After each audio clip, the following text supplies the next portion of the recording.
kemarin itu kita bahas tentang ini, sigma tau sama dengan I kali alfa. Ini kan untuk dinamika. Nah, ini tuh digunakan kalau bendanya jalan, muter. Atau ada suatu sistem, katrolnya muter, pokoknya sistemnya bergerak gitu. Ini dipakai kalau sistem bergerak. Nah, yang hari ini tuh kita bakal muter-muter di sini aja nih. Sigma tau sama dengan 0. Ini untuk benda yang dalam keadaan kesetimbangan.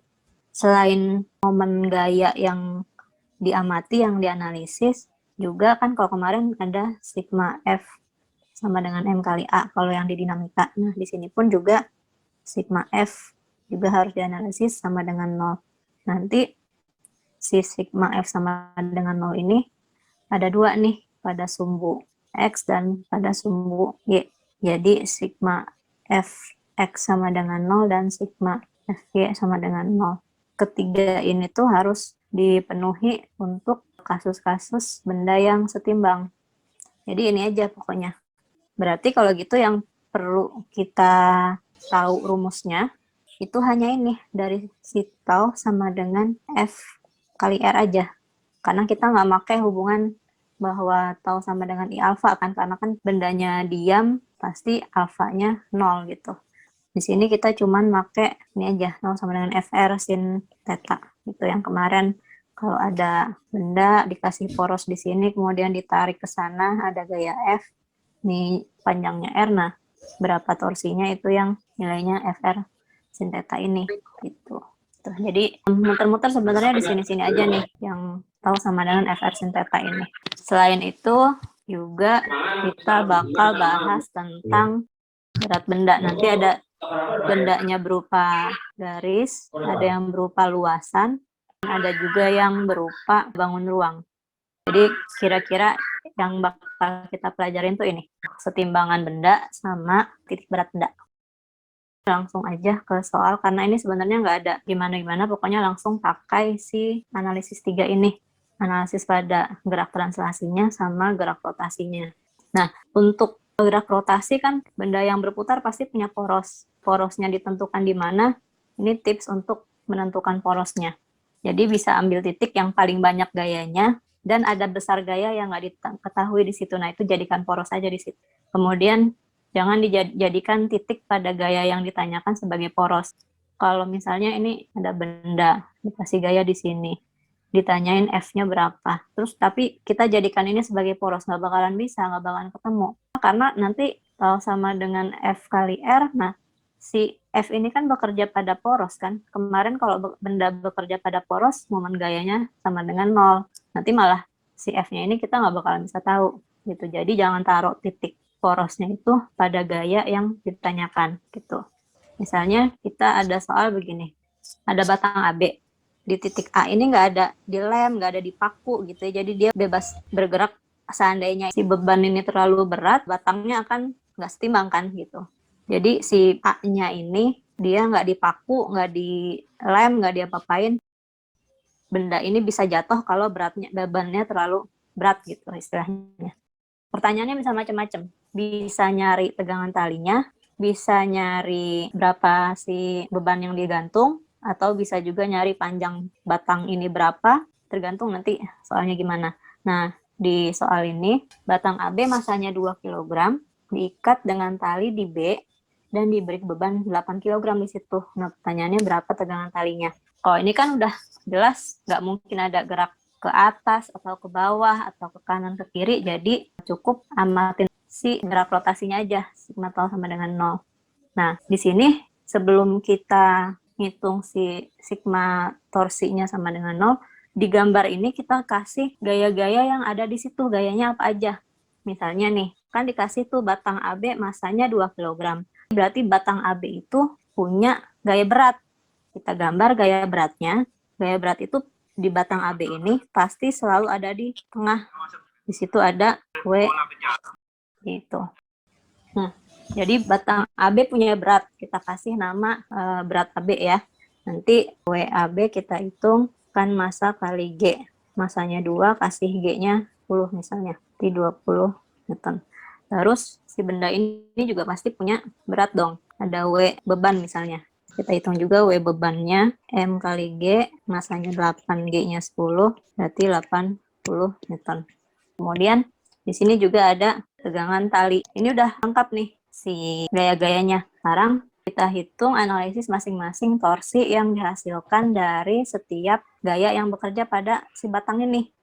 Kita hitung dulu torsi yang dihasilkan oleh berat si batang itu sendiri. Torsi kan tadi rumusnya, torsi adalah F kali R kali sin theta.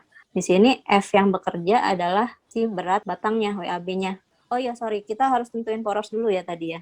Ini kan kita mau nyari T nih. T ini kan bekerjanya pada titik B. Nah, jangan taruh porosnya ada di B. Kita taruh porosnya ada di sini. Akan berputar terhadap poros A. Nah, jadi ketika kita bicara R, ini R yang sebelah sini, yang kanan ini, R itu adalah jarak poros menuju si titik tangkap gayanya, menuju si F-nya.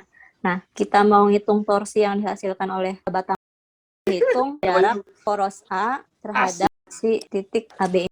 Katakanlah jarak panjang AB ini sepanjang L misalnya. Artinya kalau si WAB ini kan pasti ada di tengah nih. Kalau di tengah berarti jarak dari A menuju katakanlah ini titik C menuju titik C itu tengah L. Berarti inilah yang kita gunakan sebagai R pada saat kita ngitung torsi oleh gaya berat batang itu sendiri. Jadi nih kita kasih R dulu ya, dari sin theta atau oleh WAB adalah WAB-nya itu sendiri 20, terus jaraknya adalah setengah L. Nah, karena ini tegak lurus di sini, si gaya beratnya, jadi sin theta-nya pasti 1, karena sin 90 derajat. Jadi, torsi oleh berat batang sebesar 10 L. Kemudian juga tentuin arah putaran yang dihasilkan oleh torsi dari berat ini. Aku mau nanya dulu, kemana arahnya? Searah jarum jam atau berlawanan arah jarum jam? Kalian sambil bayangin, kalau ada pulpen atau penggaris di sekitar kalian, ini pulpen misalnya. Nah, pegang bagian sini sebagai poros, kemudian kalian tarik ini ke bawah pulpennya. Nah, putarannya gimana? Kira-kira searah ya. Ini tahu oleh AB ini adalah searah jarum jam. Yang ini oleh WAB udah. Sekarang kita hitung juga yang oleh berat beban. Tahu oleh berat beban itu sama rumusnya. Gayanya berapa kalikan R sin theta itu. Gaya berat oleh beban itu 80. R-nya adalah jarak si benda ini, gaya ini terhadap titik A ini. Jarak tegak lurus. R-nya di sini adalah L. Berarti kita tulis R-nya sejauh L, terus sin theta-nya 1 karena dia gayanya tegak lurus. Kita dapat 80 L. Kemudian terakhir, torsi oleh gaya tegangan tali nih.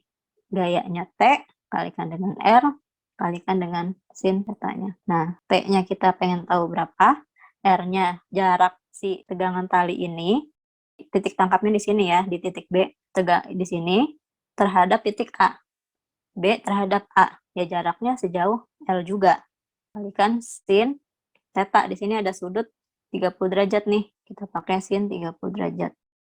T kali L kali sin 30 setengah. Oh ya, arahnya yang tadi yang oleh berat juga nanti kita dapat arahnya searah jarum jam juga. Tapi yang tegangan tali, torsinya akan memutar gaya berlawanan nih. Ya nggak? Kalau ada pulpen, kalian tahan di sini, tapi kalian tarik ke sana pulpennya. Dia akan muter ke sana kan. Nanti yang ini, yang tahu oleh torsi ini, arahnya berlawanan. Sekarang baru deh, kita hitung si ini. Sigma tau sama dengan 0. Jumlahkan semuanya, tau sama dengan 0.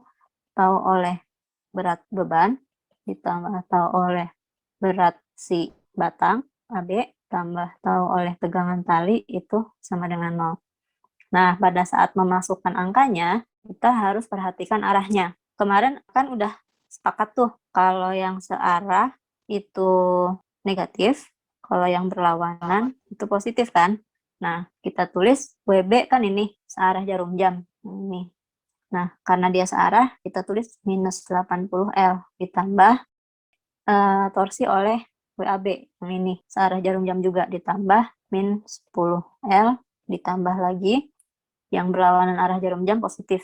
Ini setengah PL sama dengan 0. Jadi kita hitung min 90 L tambah setengah TL dengan 0 atau setengah TL. 90, ini L-nya coret dulu. Nah, gitu.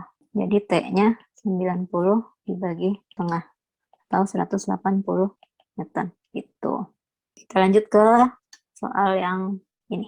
Batang homogen peki yang panjangnya 120 cm dan beratnya 100 Newton bertumpu pada titik P dan S.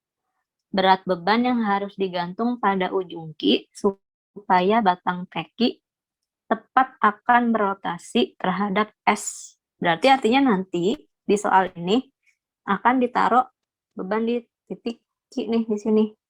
Akan ada beban di situ. Nah, kita kasih nama Q ya. Nah, pertanyaannya ini berapa yang harus digantung di situ? Kalau ini terlalu berat, bayangin kalau di Q ini ditaruh beban terlalu berat, si titik P ini akan ngangkat kan. Nah, pada saat mau ngangkat itu berapa? Artinya ada suatu keseimbangan di situ. Gitu. Ya tetap di sini konsepnya adalah sigma torsinya harus sama dengan 0. Nah, kita udah punya nih panah gaya untuk berat beban ditaruh di Ki. Ada satu lagi gaya yang menahan, yaitu gaya berat si peki itu sendiri, berat batang itu sendiri, yang letaknya ada di tengah batang di sini. Nah, ini katakanlah berat peki di situ. Artinya, kalau nanti ini si P ini akan naik, si Ki ini akan turun, kita anggap pusat rotasinya atau porosnya ada di titik S ya. Nah, sekarang kita hitung masing-masing ininya, torsinya. Torsi oleh beban Ki dan torsi oleh beban Peki. Nah, torsi oleh beban Ki itu, ya beban Ki itu sendiri dikalikan dengan R sin theta. Torsi oleh beban Ki kali R-nya adalah jarak poros terhadap titik Ki. Porosnya di S, ininya di Ki. Jaraknya berapa tuh? 40 cm kan. Nah, 40 cm ubah ke dalam meter 0,4 meter. Nah, ini kita tulis 0,4 sin theta karena tegak lurus dia 1, jadi oleh beban adalah sebesar 0,4 gitu. Nah, sekarang torsi oleh beban Peki dikalikan R kalikan sin theta. Nah, beban berat Peki-nya kan diketahui tuh. Ini bebannya 100 Newton ini. Jadi kita masukin angkanya 100. R-nya adalah jarak S terhadap si ini. Nah, aku mau nanya dulu, berapa nih jarak S terhadap si titik tangkap gaya Peki itu? Lihat di chat, 60, 40, tadi ada 20. Ingat, si beban ini harus ada di tengah-tengahnya si sepanjang Peki ini, tengah-tengah. Nah, di situ di tengah-tengah. Tapi pertanyaannya adalah jarak dari S ke situ. Nah, yang ini, yang hitam ini. Yang kita mau tuh yang itu. Berapa coba? Oke, ini banyak yang jawab 20. Jawabannya 20 benar. Karena tengah-tengah tuh. Kalau ini panjangnya 120, berarti di sini kan 60, 60 kan? Kiri 60, kanan 60. Tapi ini udah diambil 40 tuh sebelah kanannya. Ya berarti di sini 20 cm. Nah, itu yang kita pakai. Nah, 20 cm ya diubah ke dalam meter jadi 0,2. Kita hitung lagi. Sin tetanya 1, karena dia tegak lurus. Jadi oleh Ki sebesar 20 Newton meter. Nah, arahnya sekarang. Oleh beban Ki, arahnya akan memutar batang kemana? Torsinya kemana? Searah atau berlawanan? Searah, Kak. Searah, Kak. Searah dong ya, karena kan porosnya di S. Porosnya di S, terus dikasih gaya di Ki ke bawah nih. Dia akan menghasilkan torsi yang arahnya ke arah jarum jam. Nah, tapi nanti si Peki, si W oleh Peki yang di bawah ini, dia akan memutar berlawanan. Nah, sekarang baru kita hitung sigma tau sama dengan 0. Tau oleh beban Ki ditambah tau oleh beban si batang Peki ini harus sama dengan 0. Ketika kita substitusikan angkanya, tanda harus ikut. Oleh beban Ki ini, yang ini kan, searah jarum jam, berarti minus 0,4 Ki. Tambah, yang ini berlawanan, berarti positif 20. 0. Atau 0,4 Ki. 20. Jadi WQ-nya 20 dibagi 0,450 Newton. Gitu. Maaf, kenapa Peki tadi berlawanan? Kalau bingung arahnya gimana, searah atau berlawanan, sambil diperagain aja yang gampang. Misalnya pakai penghapus, terus atas taruh penggaris, terus kalian tekan di sini untuk nentuin si gaya si peki ini kan. Kita pengen tahu. Nanti pada saat kita ditekan di situ, yang terjadi apa? Begini benar nggak? Artinya yang tadinya penggarisnya warna biru nih, pindah jadi ke sana. Nah, muternya kalau kayak gitu, searah atau berlawanan? Berlawanan kan? Ya, jadi kalau bingung sambil diragain aja. Gampang kok, tinggal pensil atau penggaris sama penghapus kalau misalnya kalian ada. Nah, itu dijadiin alat peraga aja gitu. Kak, tapi peki kan di tengah. Iya, memangnya di tengah. Ini kan ada titik tumpuk P di sini dan titik tumpuk S di sini. Terus di atasnya ditaruh batang begini. Gitu. Nah, pada saat si ini P ini udah mau mulai naik, ini si titik tumpuk P ini bisa kalian buang aja gitu. Jadi anggapnya nanti yang di sini tuh ada gaya peki, di sini adalah si gaya dari beban di titik Q gitu. Kalau misalnya kalian punya batangnya homogen nih, terus ditaruh di tengah, seimbang nggak antara kiri sama kanan? Kira-kira rata nggak nih ininya, jatuh nggak batangnya? Seimbang kan? Nah, tapi sekarang bayangin si ininya nih, si titik tumpunya nih digeser ke sana. Jadi kayak yang digambar yang di atas. Nah, jadi begini. Tanpa beban peki, kalau nggak ada peki, apa yang terjadi? Pasti bakal gini kan? Ini titik tumpu S-nya. Nah, pasti bakal begini kan? Nggak mungkin bisa seimbang lagi. Jatuh. Jatuh berlawanan arah jarum jam. Nah, makanya berapa nih di sini harus dikasih beban supaya bentuknya jadi yang kayak gini atas ini gitu. Lanjut ya. Sekarang ini ada sistem seperti ini. Dia bilang sistem dalam posisi seimbang artinya ini di sini ada katrol. Nah, katrol ini nggak muter, si benda M2 juga nggak turun. Jadi semuanya diem di sini. Ya. Pertanyaannya, berapa massa M2 dikasih massa M1-nya ada 10 kg. Nah, kalau ada bentukan yang kayak gini nih, ada beberapa gaya, ya nggak harus 3, bisa lebih dari 3, tapi biasanya 3 sih. Nah, katakanlah ada 3 gaya nih. 1, 2, 3, ini pasti pernah lihat sih harusnya. 1, F2, F3, nah katakanlah di ekor F1 ini ada sudut alfa, kemudian di ekor F2 ini ada sudut beta, dan di ekor F3 ini ada sudut gamma. Nanti ada hubungan F1 per sin alfa sama dengan 2 per sin beta sama dengan F3 per sin gamma ini. Nah, jadi di sini nanti kita bakal pakai ini.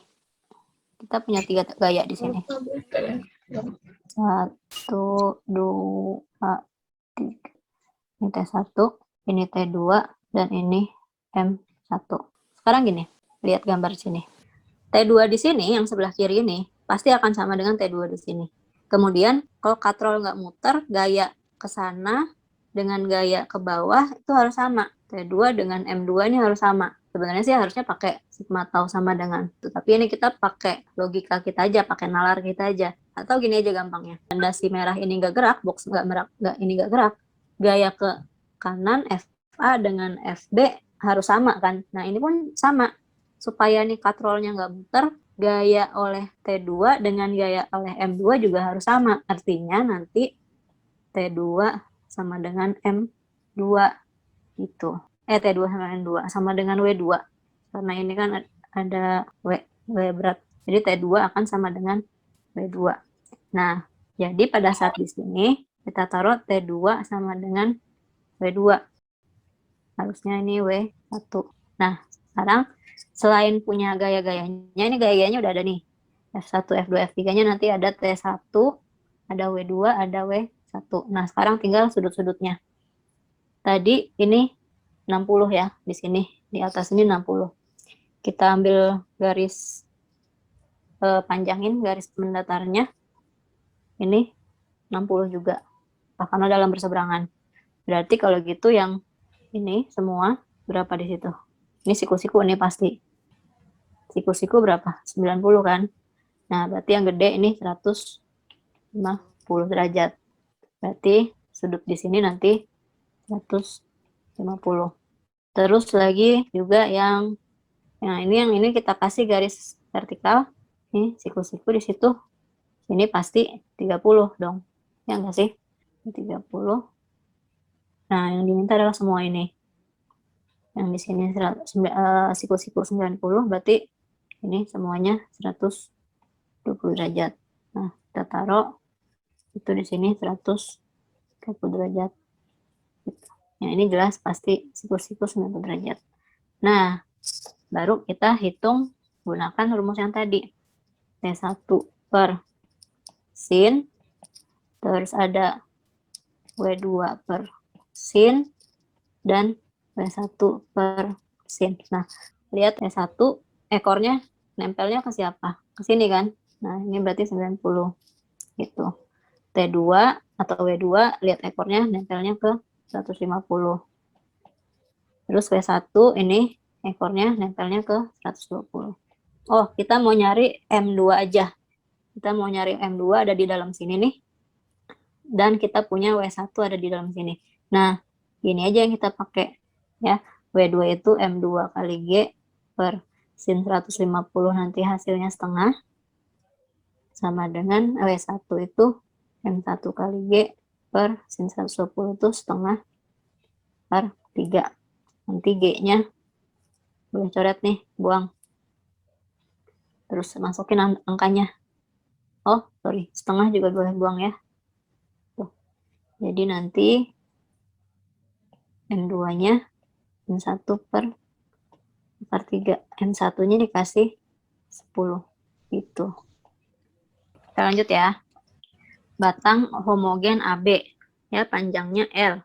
Beratnya 50 Newton. Ada dalam keseimbangan. Batang ditahan tali OC pada kedudukan AC 2/3 L. Nah, AC ini segini 2/3 L. Dan sudut ACO 30 derajat. Pada ujung batang dikasih beban 100. Berapa tegangan talinya? Tentuin dulu porosnya ya. Porosnya kita ambil poros ada di A. Jadi muter di A di sini. Kita gambarin gaya-gayanya. Di tengah kita kasih WAB. Terus di sini ada W beban WB. Sama di sini nanti ada T. Gitu. Nah, sekarang porosnya ada di situ. Kita hitung masing-masingnya ya. Oh ya, jaraknya dulu ya. Jarak si WAB ke poros ini harus ada di tengah nih. Begini harus ada sebesar setengah L. Kemudian dari poros ke sana, ke B, ini sejauh L.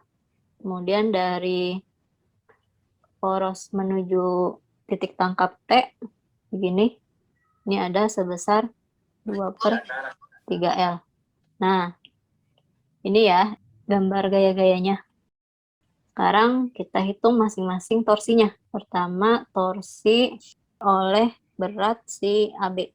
WAB-nya, gayanya sebesar beratnya, kalikan R, kalikan dengan sin theta. Nah, di sini jaraknya yang mana? Jarak poros terhadap berat AB. Setengah L, Kak. Oke, setengah L. Sin theta 1 ya, karena tegak lurus. Berarti torsi oleh batang AB sebesar 25 L. Itu. Batangnya akan berputar kemana kalau dapat gaya berat AB itu? Searah jarum jam ya, Kak? Oke, searah. Betul.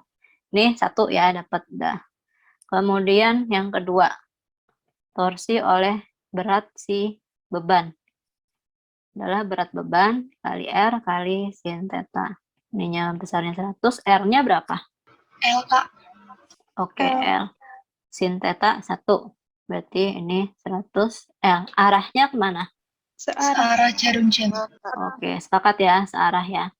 Oke, terakhir satu lagi, tol oleh tegangan tali. Tuh. Ya, tegangan talinya kalikan dengan R-nya, kalikan dengan sin theta. Tegangan talinya dicari, R-nya yang mana? 2/3. Oke, 2/3. Sin theta, tetanya tadi di sini kasih 30. Berarti sin 30 ya. T 2/3 sin 30 itu setengah. Berarti 2-nya nanti kita coret jadi ada T/3. Tuh. Arahnya kemana? Berlawanan arah jarum jam. Oke, berlawanan. Nah, kemudian baru deh kita tulis sigma tau sama dengan 0. Tau oleh berat batangnya tambah torsi oleh berat bebannya ditambah torsi oleh tegangan tali itu sama dengan 0. Yang ini searah kita tulis negatif 25L ditambah yang ini searah juga, berarti kita tulis tambah negatif 100L ditambah yang ini T/3, tapi karena berlawanan ini positif aja T/3. Nah, berarti minus 125L tambah T/3 sama dengan 0 atau T/3. Sorry, TL ya. Ini ada L di sini. TL/3 sama dengan 125L. Kemudian L-nya dicoret, buang. Jadi T-nya 125 kali 3. 375 Newton. Gitu. Nah, sekarang ini. Ada tangga nih, beratnya 400 Newton. Panjangnya 10 meter. Bersandar pada dinding licin, terus dinaikin sama orang yang beratnya 600 Newton. Terus kalau nggak dipegangin kan si tangga ini bakal bisa jatuh kan, geser ke sana kan gitu. Sana gitu geser. Nah, pada saat mau geser itu, si orang ini udah naik sejauh 6 meter dari ujung bawah tangganya. Dindingnya licin, lantainya harus kasar ya, supaya bisa nahan. Nah, ditanyainnya berapa koefisien gesekan statik antara tangga sama si lantai itu. Berapa nih S-nya si lantai terhadap tangga gitu. Kebayang soalnya ya. Jadi sebelum kita hitung kita harus gambarkan dulu gaya-gayanya. Ini ada segitiga nih. Sisi miringnya adalah si tangga 10 meter. Terus jarak bawahnya ini 6 meter. Berarti tinggi tangganya berapa? Pitagoras, ayo Pitagoras. 8. 8 ya, nanti kita akan pakai 8 ini. Terus lagi, nah ini hapus dulu. Si tangga itu punya berat. Letaknya harus ada di tengah. Katakanlah tengahnya di situ. Nah, ini adalah berat si tangga. Arahnya ke bawah. Kemudian si orang udah naik nyampe sini nih, misalnya katakan, nih ada si orang. Nah, kemudian ada lagi, di sini ada bicara tentang gaya gesek di sini. Berarti kalau gaya gesek kan F gesek itu rumusnya F statis ya. Statis rumusnya adalah mu S kalikan dengan N. Oh, berarti di sini selain ada gaya gesek statis, di sini pasti harus ada N yang arahnya tegak lurus. Katakanlah ini tadi titiknya ini A. Ini A, di sini B. Berarti di sini juga ini kita kasih gaya normal B di situ. Terus juga ada bidang kontak antara ini nih di sini nih. Nah, di sini ada bidang kontak. Nah, bidang kontak itu juga kita kasih nama gaya normal di titik gitu. Nah, ini gaya-gayanya. Sorry, jarak-jaraknya dulu. Buat tangga itu harus ada di tengah-tengah. Jadi, segini nih jaraknya. Kalau tangganya panjangnya 10, berarti tengah-tengahnya 5. Terus juga ada jarak orang terhadap ujung bawah tangga yang hijau nih. Nah, tadi katanya si orang sudah naik sejauh 6 meter. Berarti yang hijau ini 6 meter. Tadi rumus torsi adalah F, R, sin, theta. Harus ada sudut. Nah, sekarang sudutnya yang mana? Kita ambil misalnya sudutnya yang ini. Di bawah ini, di titik P sini. Ada sin theta nih. Kita cari sin theta-nya. Sama cari cos theta-nya. Nah, tadi segitiganya itu kan gini. Ini 10, ini 6, ini 8. Sudutnya yang ini. Sin theta berapa? 8/10. Oke, 8/10. Cos tetanya nanti 6/10 ya. Nah, kenapa sih kok hitung cos theta juga di sini? Buat apa? Padahal rumusnya kan cuma sin theta nih di sini. Nah, hati-hati yang saya highlight ini nih hanya berlaku kalau sudutnya itu dibentuknya terhadap si batang, bukan terhadap, jadi harus ada yang tegak lurusnya gitu loh. Misalnya gini, ini batang yang mau diputar, terus kena gaya F-nya begini. Nah, sebenarnya yang F sin theta itu, yang saya highlightin ini, si F sin theta ini sebenarnya adalah gaya yang tegak lurus kalau diuraikan. Nah, itu. Theta kan ini nih. Nah, kalau diuraikan kan ini F cos, ini F sin. Ini sebenarnya yang dipakai adalah yang tegak lurusnya terhadap si batang gitu. Nah, makanya di sini kita ngitung cos juga karena ketika kita menguraikan gaya di sini yang W0 ini, nah yang tegak lurus kan ini nih. Yang tegak lurus, ini juga yang tegak lurus ini. Nah, itu yang dipakai itu. Nah, sudut yang biru ini kalau di titik tangkap yang ini, katakanlah ya, ambil yang ini aja biar gampang. Sudut yang biru di bawah ini itu di atas tuh, nah nih. Jadi kalau yang bawah, yang tengah juga yang itu. Bingung nggak? Bingung ya? Bingung, Kak. Ini karena kebanyakan garis ya, jadi kalian bakal jadi bingung. Nah, saya mau ngambil segitiganya misalnya kecil aja. Ini siku-sikunya. Ini sudut yang ini. Anggaplah yang saya kasih tanda ini sudutnya misalnya 60 derajat. Ini siku-siku. Sudut yang di atas tuh berapa? 30. 30 kan? Nah, tapi sekarang ini segitiga yang bawah yang kecil ini nih representasikan segitiga yang ini nih, yang hijau. Oke? Nah, sekarang perhatiin lagi di sini ada yang oranye di sini tuh. Ini. Aku mau gambar, ini tegak lurus ke sana. Ini tegak lurus. Nah, tekanlah itu tegak lurus.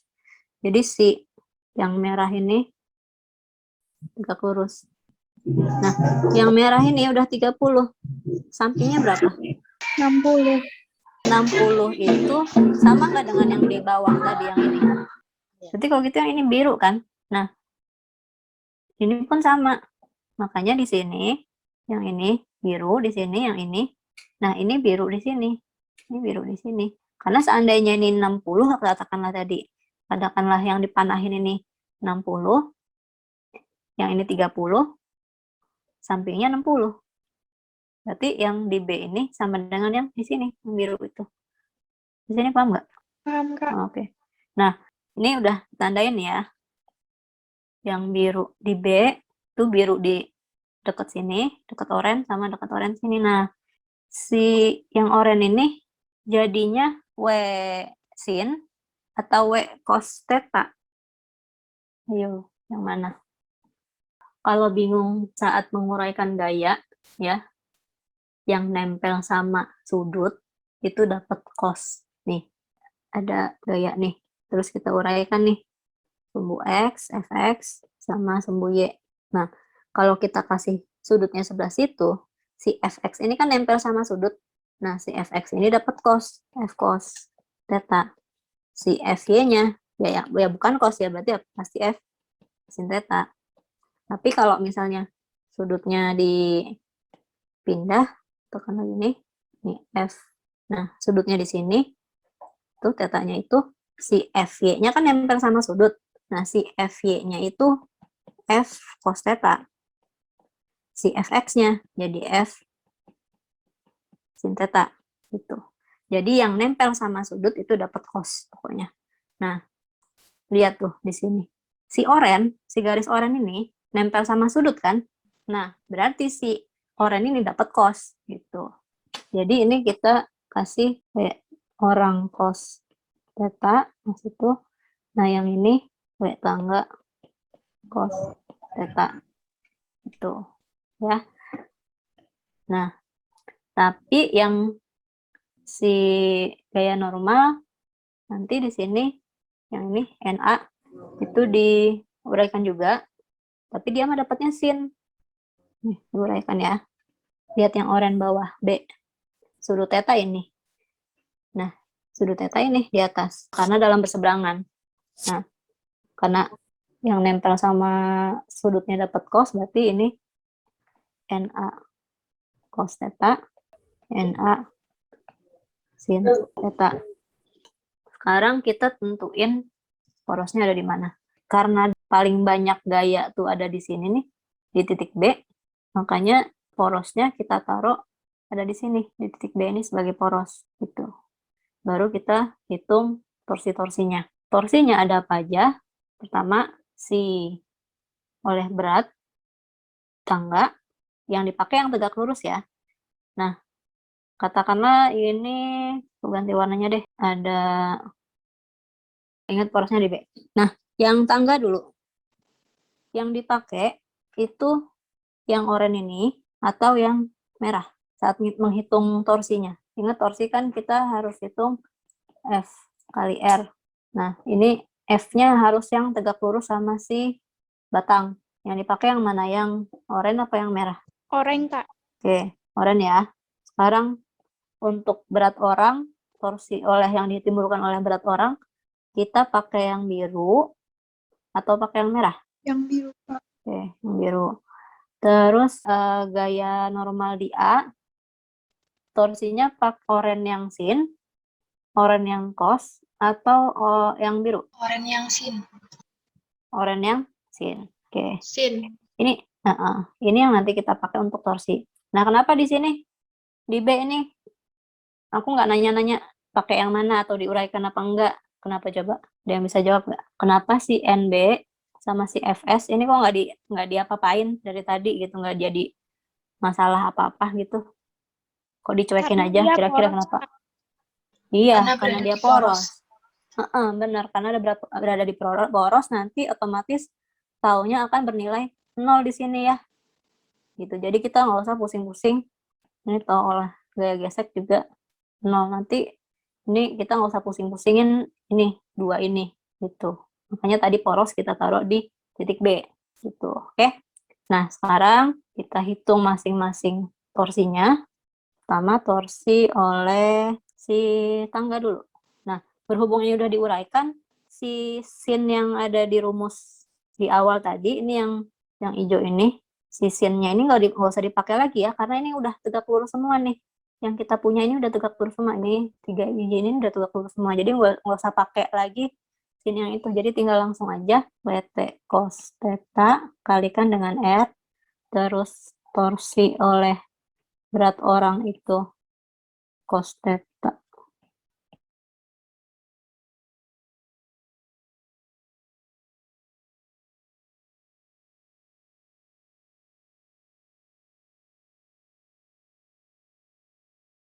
Nanti pada saat kita ngitung torsinya, berat batang kan udah ada nih 400 Newton diketahui. Berat si tangganya 400. Cos theta-nya kita juga udah hitung 6/10. Terus R-nya juga ada si 5 ini nih. Yang itu kan karena jarak dari poros terhadap si titik tangkap gaya si batang. Ini juga ada 5. Gitu. Nanti kita bisa hitung ini. Kemudian si oleh orang, berat orangnya juga ada 600 nih dikasih. 600. Newton. Terus cos theta-nya juga udah 6/10. R-nya adalah jarak poros terhadap orangnya itu 6 meter. Ini juga udah nanti bisa dihitung.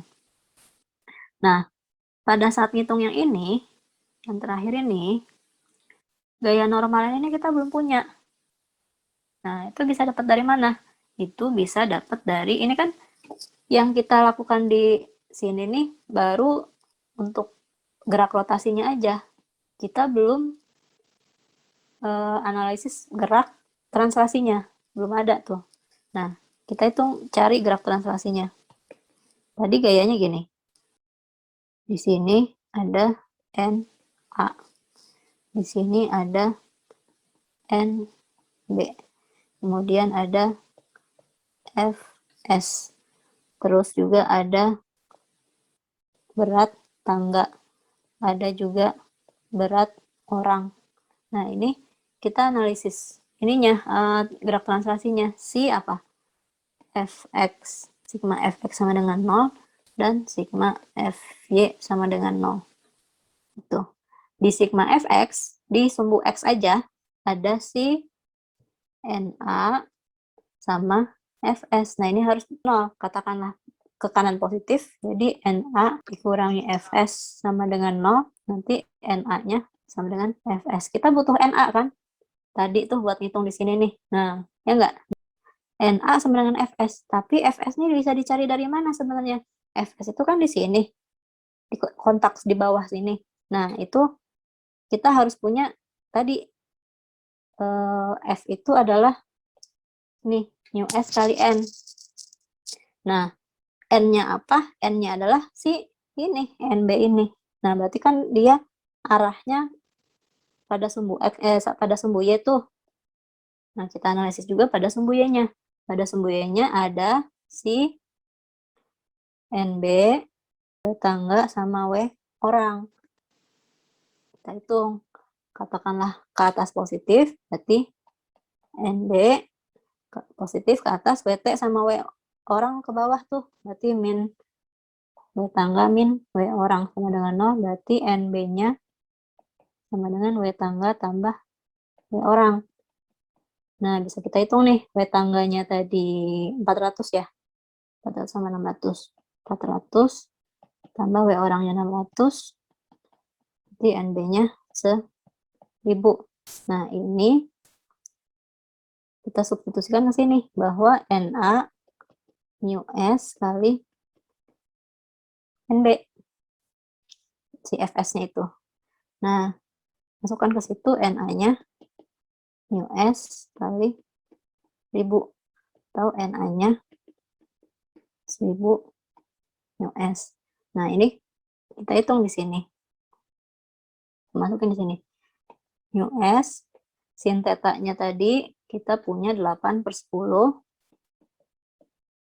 Nanti kali R-nya dari B ke titik si NA sejauh 10 meter, karena tangganya tadi 10 meter. Nah, hitung deh. Ini, semua ini. Kalau dihitung berapa tuh? Yang atas, yang torsi yang pertama. Nah, ini. 1.200. 1.200 ya. Yang kedua? 1.800. 6 kali 6 kali 6. 2.160. Yang ketiga?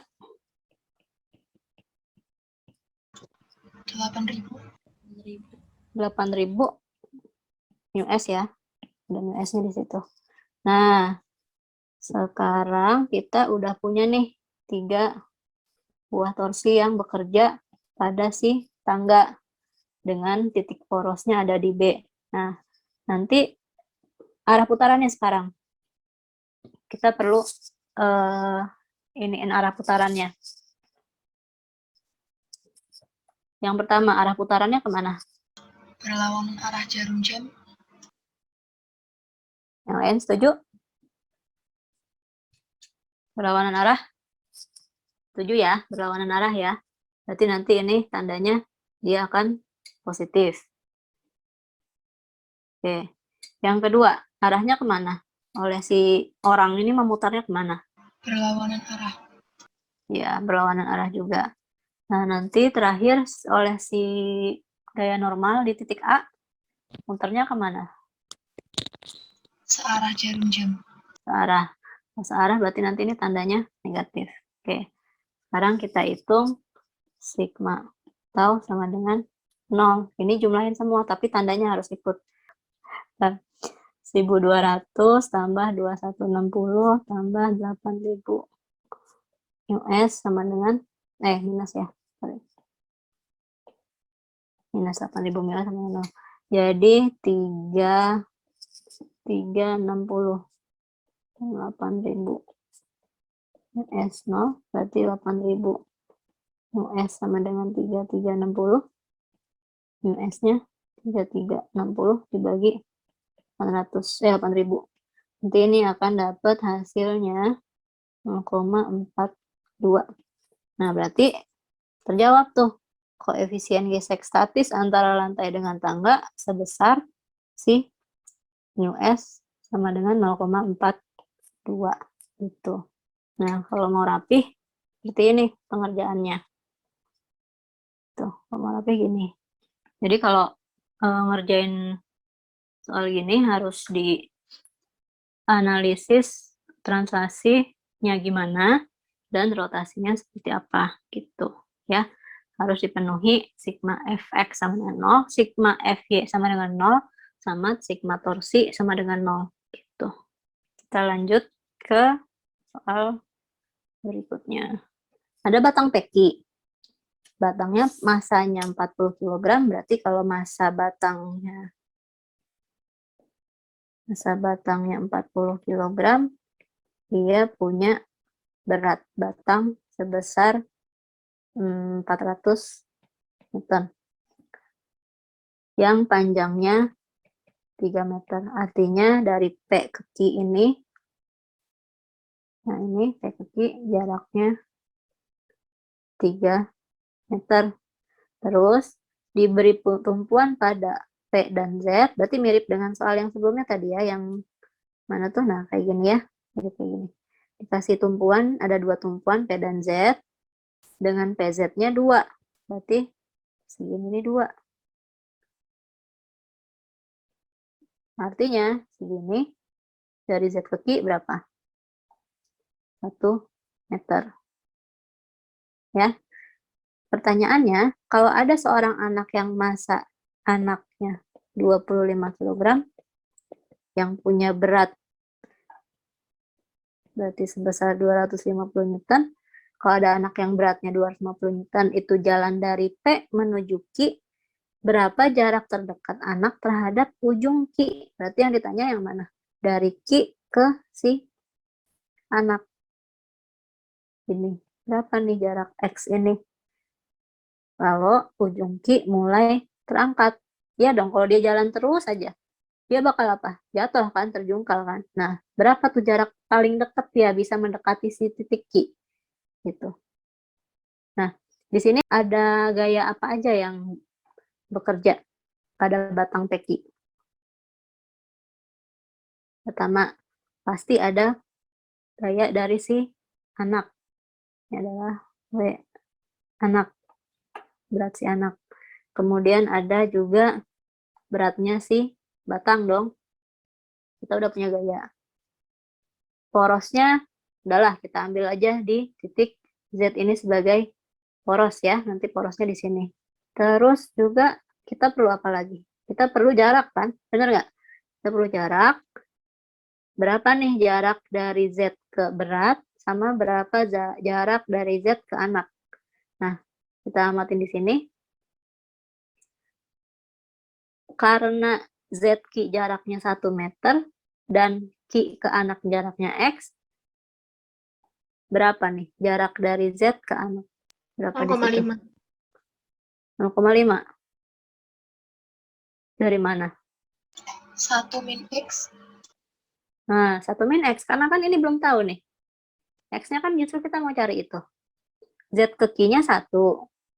Tapi Q ke sini, ke anak ini, jaraknya X. Berarti ini dari Z ke anak itu 1 min X gitu. Ya.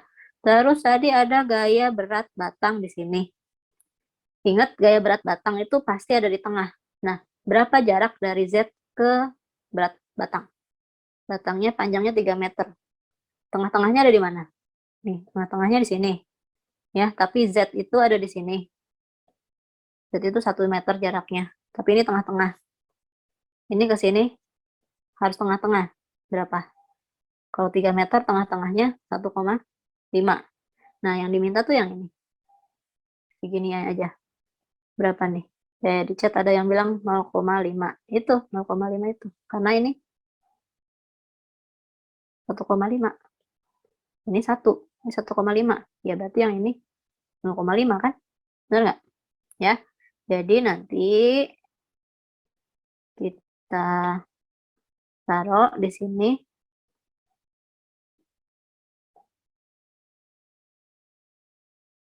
Ini jaraknya 1 min X.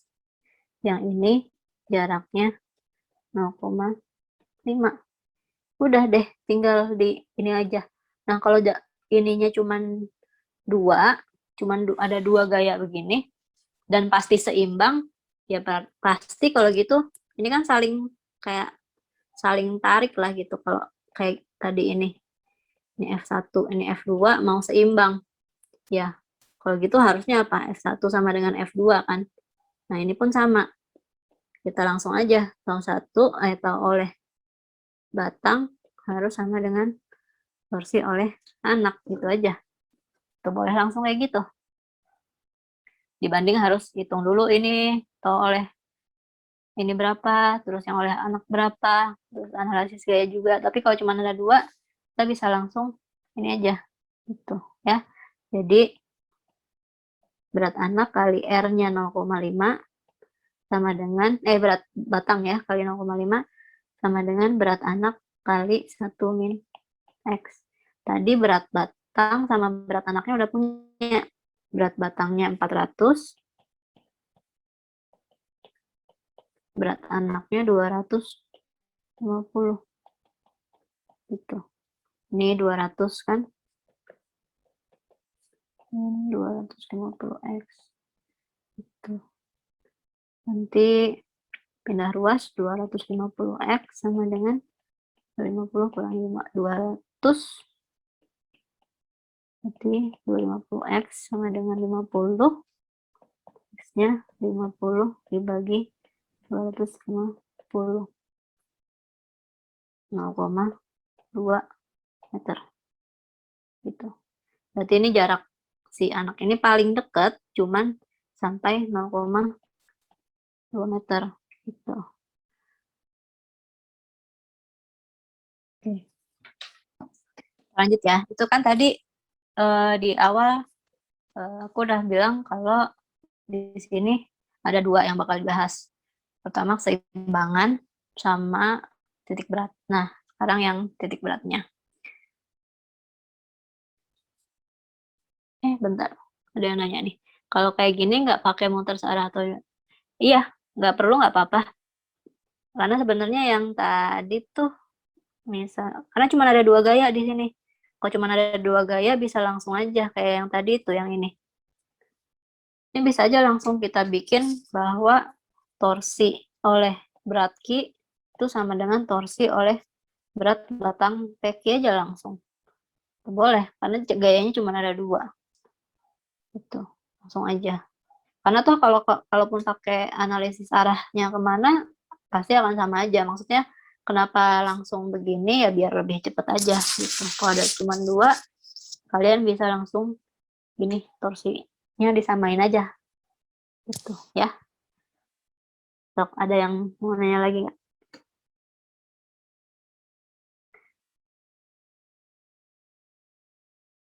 Dulu waktu kelas 10 materi dinamika partikel ada koefisien statis sama kinetis. Kalau di dinamika rotasi yang dipakai hanya kinetis aja. Ya kalau dinamika makan dia jalan tuh gerak bendanya, ya yang dipakai yang kinetis. Kalau diem ya statis, kayak tadi tangganya diem apa gerak? Diem, makanya pakainya statis ini. Nah ini. Tapi pada saat yang dinamika, bentar, cari dulu. Udah enggak ya?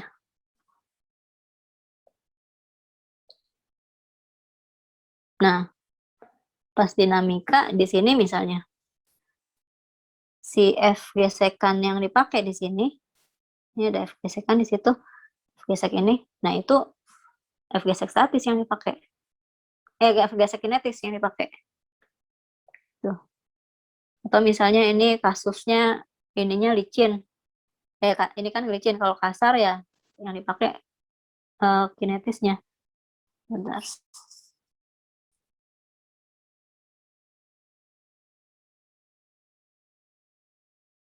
Oke, nih misalnya gini. Ini kan kemarin bahasan dinamika nih. Kalau dinamika ya bendanya kan gerak tuh. Ya pasti ada gaya gesek. Kalau bendanya bergerak, yang berlaku adalah gaya gesek kinetis gitu. Tapi di sekarang ini karena dia bendanya diam, kayak tangga tadi, bendanya diam, ini yang berlaku adalah gaya gesek statisnya, gitu. Nah, ini gaya gesek statis tuh, gitu. Oke. Sampai sini paham nggak? Kapan pakai yang statis, kapan pakai yang kinetis. Ya, kita lanjut ya ke titik berat. Nah, kalau titik berat ini sebenarnya gampang, karena asal tahu rumusnya dan teliti ngitungnya harusnya mudah gitu. Jadi tinggal nyari titik berat itu kayak ngitung rata-rata gabungan. Ingat nggak rata-rata gabungan waktu belajar statistika? Kayak ngitung rata-rata gabungan. Misalnya kelompok A nilainya 40. Rata-ratanya 40. Terus ada 2 orang anak. Kelompok B nilai rata-ratanya 60. Ini ada 3 orang anak misalnya. Kalau digabungin rata-ratanya ya 40 kali 2 tambah 60 kali 3 dibagi jumlah orangnya. Ingat nggak? Nah, ini pun sama. Kurang lebih kayak gitu hitungnya. Kayak ngitung rata-rata gabungan. Nah, cuman ini di fisika aja gitu. Nah, ini ngomongin titik berat, ada untuk benda garis, ada untuk benda luasan, sama ada untuk benda ruang. Nah, kalau kalian perhatiin, antara 3 rumus ini, yang benda ruang, benda garis, sama benda luasan, sama nggak sih rumusnya?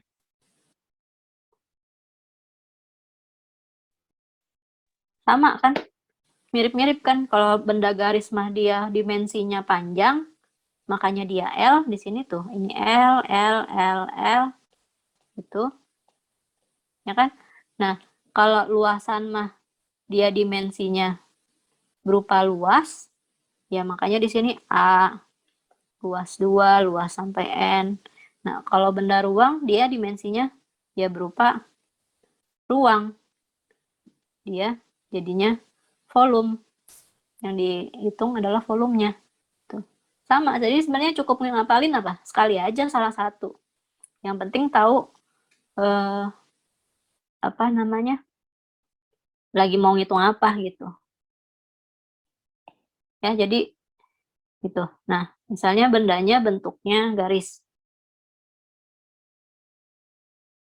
Pertama gini, ada bentuk batang-batang disusun supaya bentuknya kayak gini, terus diminta di mana titik beratnya. Pertama, itu kita cari titik berat masing-masing batang aja secara sendiri-sendiri. Misalnya, ada batang, ini kita kasih AB, batang AB, terus ada batang CD yang mendatar, terus yang vertikal ada PQ, sama ada RS. Nah, ini kita cari dulu aja masing-masing titik berat si AB, CD, sama PQ. Nah, si AB itu harus ada di tengah. Titik beratnya di mana? Di sini nih, di tengah.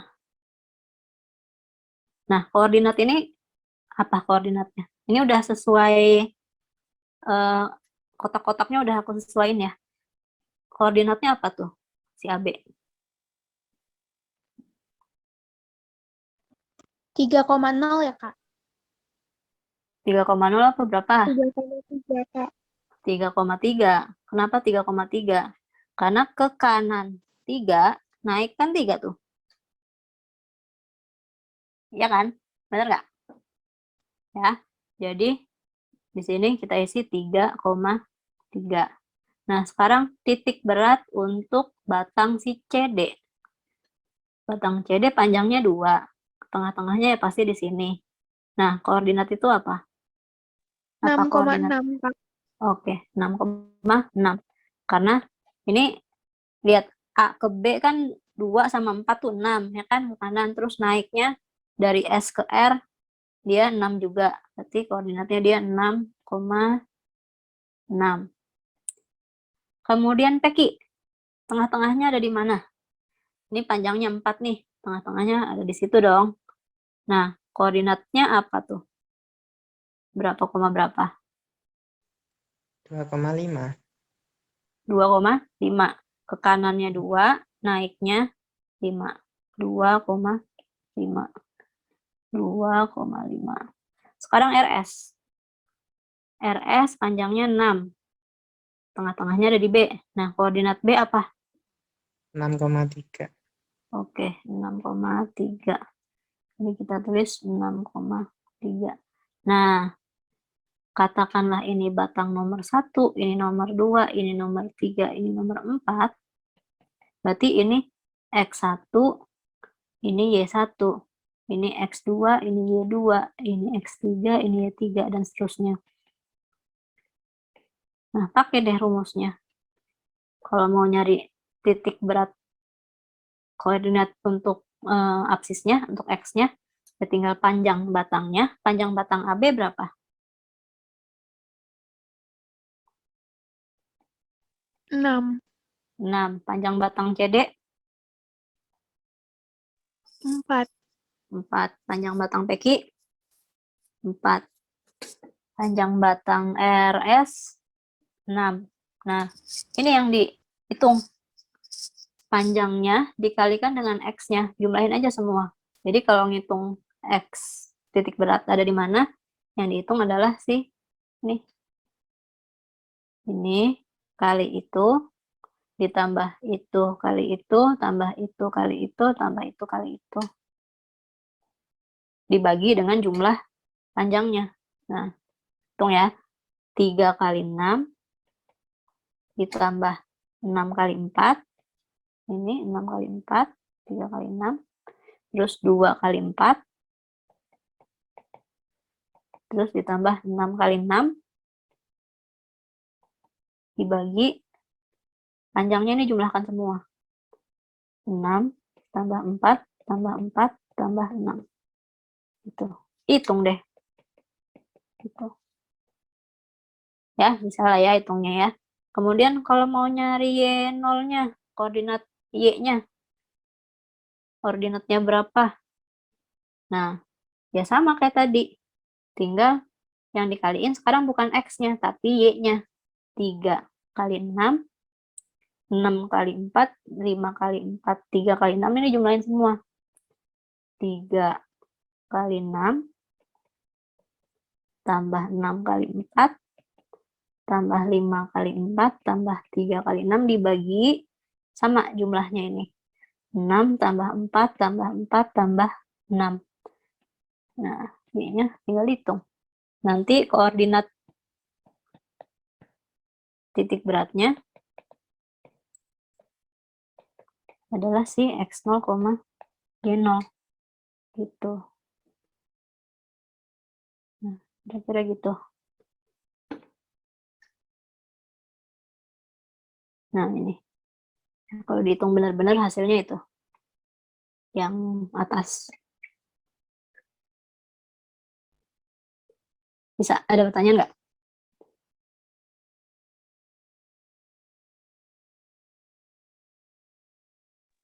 Paham, Kak? Oke, paham ya. Nah, kalau luas, bentuknya luasan gimana? Ya sama juga. Cuman untuk beberapa benda, nah yang ini harus dihafalkan dulu. Ya, ada benda bentuk persegi, persegi panjang, lingkaran, segitiga sama kaki atau segitiga sama sisi itu sama aja. Sama segitiga siku-siku. Ya, ini kalau persegi sama persegi panjang, tarik aja garis diagonalnya ketemu. Nah, nanti dia ketemunya di masing-masing di paro-paronya tuh. Di setengah-setengahnya. Di tengah-tengah. Jadi, ini ya di tengah-tengah. Titik ini dari tengah-tengah. Ini juga di tengah-tengah. Makanya nih, setengah S. Ini setengah L. Sama setengah P. Itu. Kalau lingkaran, jelas ada di titik pusat lingkarannya. Kemudian kalau segitiga sama kaki, segitiga sama sisi, ini kan ada yang sama nih. Sisi yang sama. Nah, ini dia ada di tengah-tengah dulu, tapi Y-nya ini bukan di tengah-tengah, dia ada di 1/3 tinggi. dihitung dari bawah gitu. Terus kalau segitiga siku-siku, X-nya itu dari titik beratnya koordinatnya ada di sepertiga dari siku-sikunya, terus ke atasnya itu sejauh sepertiga tingginya. Nah, ini yang harus diapalin dulu gitu. Jadi ketika ngerjain soal, kita harus beracuannya ke situ. Tuh, ya, misalnya diminta nyari titik berat dari gabungan antara persegi panjang sama segitiga segitiga sama kaki ya ini ya. Misalnya diminta ini. Nah, tergantung dulu kita janjiannya mau taruh ininya ada di mana sumbu koordinatnya. Misalnya saya mau ngasih naruh sumbu koordinatnya ini sumbu Y di situ sama sumbu X di sini. Ini tahap ini bebas sebenarnya. Nggak jadi masalah kalian mau Y-nya taruh di tengah kayak mau ditaruh di situ kayak X-nya mau ditaruh di situ juga nggak apa-apa gitu ya. Tapi ini biasanya soal udah ngasih duluan sumbu koordinat Y sama X-nya ini ditaruhnya di situ gitu. Kemudian kita cari tengah-tengah titik berat untuk masing-masing benda, untuk masing-masing luasan. Pertama untuk si persegi panjang dulu. Si persegi panjang ini kalau kita tarik ininya kan gitu, diagonalnya kan gitu. Nah, titik potongnya itulah si titik beratnya. Berapa koordinatnya itu? Mungkin 15,9. 15,9. Oke.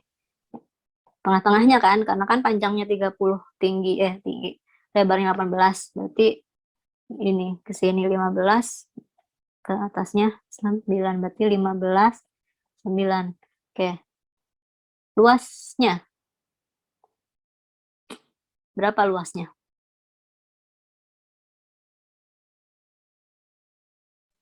540. Oke, 540. Ini persegi panjang ya. Kemudian yang segitiga.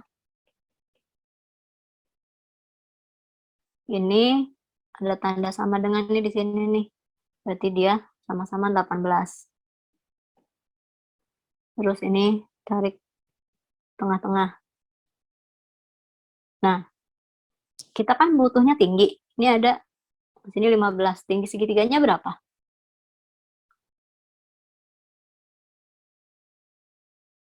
Ini 15. 18 bagi 2, 99. Nah, tingginya ini berapa? 12. Oke, 12 ya. 12. Tahu kan hitung 12 dari mana? Pakai Pitagoras ya. Nah, katakanlah titiknya ini. Berapa koordinatnya itu? Tingginya 12. 9,4. 9,4.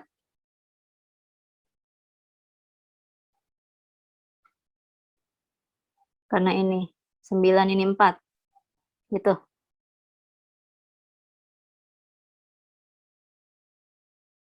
Koordinat ini nih, titik ini.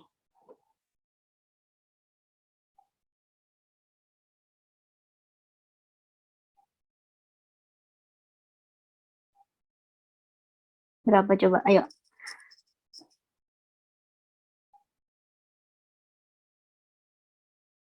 Ingat, ini ada sumbu koordinat nih. Ini ada X, ini ada Y. Itu yang sebagai acuannya.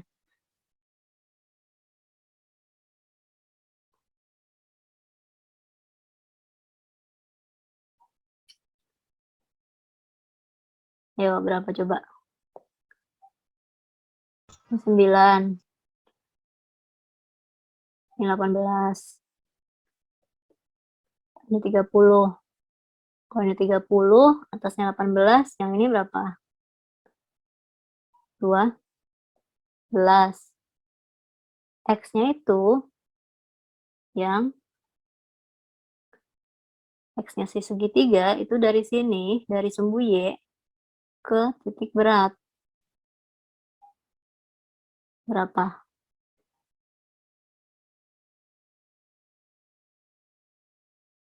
21. Benar nggak? Ya, jadi jangan terjebak mentang-mentang ini 9, ini 4, terus ininya 9 sama 4 gitu di sini. Enggak, bukan. Tetap harus mengacu pada sumbu koordinat yang udah dikasih di soal atau yang kamu pilih gitu. Konsisten dengan yang kamu pilih atau yang ada di soal. Ini harus dihitung dari sumbu Y ke titiknya. Ini 12 tambah 9, 21. Kalau gitu Y-nya berapa? Tarik dari X ke atas. 22 karena ini kan, ini 18 sampai situ, terus naik lagi 4. Di sini 22 gitu. Nah, luas segitiganya setengah, alasnya 18, tingginya 12. Berapa tuh? 108 ya. Tuh. Oke. Luas segitiganya 108. Nah, baru deh kita ngitung si titik berat gabungan, benda gabungannya. Karena ini luasan, ya luasnya yang dihitung. Luas persegi panjang kalikan dengan X-nya, ditambah luas segitiga kalikan dengan X-nya, dibagi jumlah luasannya, 540 tambah 108. Terus pada saat ngitung Y0-nya, luasannya 540, si persegi panjang kalikan dengan Y-nya, titik berat si persegi panjangnya di 9, ditambah luas segitiganya, dikalikan dengan 22 si Y-nya si segitiga, dibagi luas gabungannya, 540 tambah 108. Nah, hitung deh ini. Tinggal dihitung. Gitu. Nanti nggak? Yang mau ditanya nggak?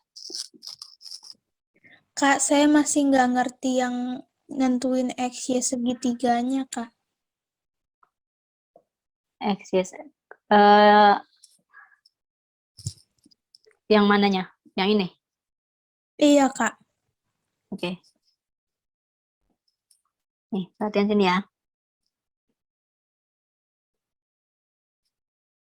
Yang mau dicarikan koordinat ini nih, si biru nih. Nah, tuh. Kita udah tahu bahwa si segitiganya ini sama kaki. Sama kaki dengan alasnya 18. Kalau alasnya 18, berarti tengah-tengahnya ini 9, ini 9. Ya kan? Terus pakai Pitagoras, tingginya itu 12. Nih yang ini. 12 pakai Pitagoras. Nah, tapi kan titik berat itu kalau segitiganya sama kaki itu ada di sepertiga tinggi tuh. Sini. Nah, ini pun sama. Kita taruhnya di sepertiga tinggi. Segini nih, dari sini ke situ. Tuh, sepertiga tinggi. Sepertiga dari 12. Sepertiga kali 12. Tuh, 4. Berarti di sini tingginya, titik beratnya ada di 4 di situ. Nah, tapi yang namanya koordinat itu harus dihitung dari titik asal sumbunya. Titik asal sumbu untuk menuju si titik biru ini. Nah, untuk si titik biru ini. Untuk titik biru ini kan kita harus ke kanan sampai sini tuh. Terus naik tuh. Nah, ke kanannya berapa, ke kiri, ke atasnya berapa? Ke kanannya, lihat ruas garis yang ini nih. Dari sini sampai situ. Panjangnya 30. Ini udah diambil 18, berarti kan segininya 12. Nah, sini 12, ini 9. 12 sama 9 jaraknya. Sini. Makanya 12 tambah 9, 21. Gitu. Nah, ke atasnya berapa? Dari bawah banget, dari sumbu X ke ujung persegi panjangnya, sudut persegi panjangnya itu 18. Terus, tapi naik lagi karena ada si 4 ini. Nah, 4 tambah 18, 22. Gitu. Paham nggak? Paham, Kak. Terima kasih. Oke, ada lagi?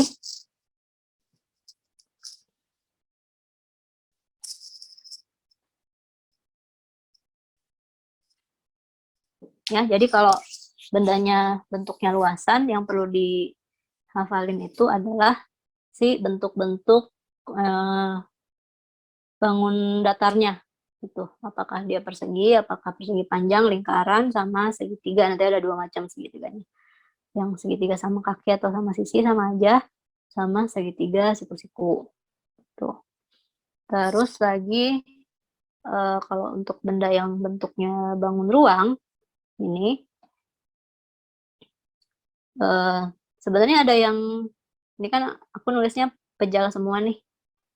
Kerucut pejal, setengah bola pejal.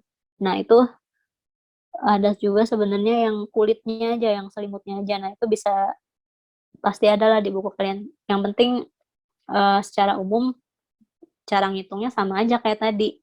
Gitu. Kita harus punya volumenya berapa, sama kita harus tahu titik berat untuk masing-masing bendanya. Tuh, kayak misalnya ini nih, silinder pejal, dia ininya udah pasti di tengah-tengah ya, kesananya ke yang mendatarnya, yang horizontalnya ini pasti sejauh R. Ini juga pasti sejauh R. Yang jadi masalah adalah ke atasnya. Nah, ini setengah tinggi, tingginya sejauh R, jelas. Kalau di bola pejal, kalau di kerucut pejal, tingginya, ininya di 1/4 tinggi titik beratnya. Kalau setengah bola pejal ada di 3/8 R. Itu yang perlu dihafalin. Ngitung ininya mah sama kayak tadi, persis sama. Cuman beda di sini ada volume aja. Gitu. Jadi harus ngitung volume masing-masing. Jadi harus tahu juga rumus volume silinder itu apa? Pi R kuadrat kali tinggi. Terus volume bola adalah 4/3 R pangkat 3. Terus volume kerucut 1/3 pi ini 1/3 pi R pangkat 3. Terus kerucut 1/3 pi R kuadrat T. Kalau setengah bola ya berarti 2/3 pi R pangkat 3. Itu. Cara ngitungnya mah sama kayak tadi. Itu. Ya, ini aku nggak nyontohin karena sebenarnya intinya mah sama. Paling hati-hati kalau bentuk bendanya itu berlubang, ada ruang kosong. Nanti tinggal dikurangin aja, misalnya gini. Nah, ada persegi, terus di sini ada lingkaran, tapi lingkarannya tuh bolong di situ. Nah, sebenarnya tuh gitu, di situ bolong. Nah, ini tinggal titik beratnya, X0-nya, luas perseginya, kali X0-nya si persegi, dikurangin dengan luas lingkaran, dikali X0-nya si lingkaran. Dibagi luas persegi, dikurangin luas lingkaran. Gitu. Y0-nya juga sama. Tinggal luas ini kali Y0-nya, dikurangi luasnya, kali Y0-nya, dibagi luasnya, dikurangi luas si lingkaran itu. Ya, jadi kalau ada lubang atau ada ruang kosong, maka dia nilainya negatif. Di sini negatifnya. Nah, di sini. Semuanya kena negatif. Gitu. Oke, jadi kira-kira gitu.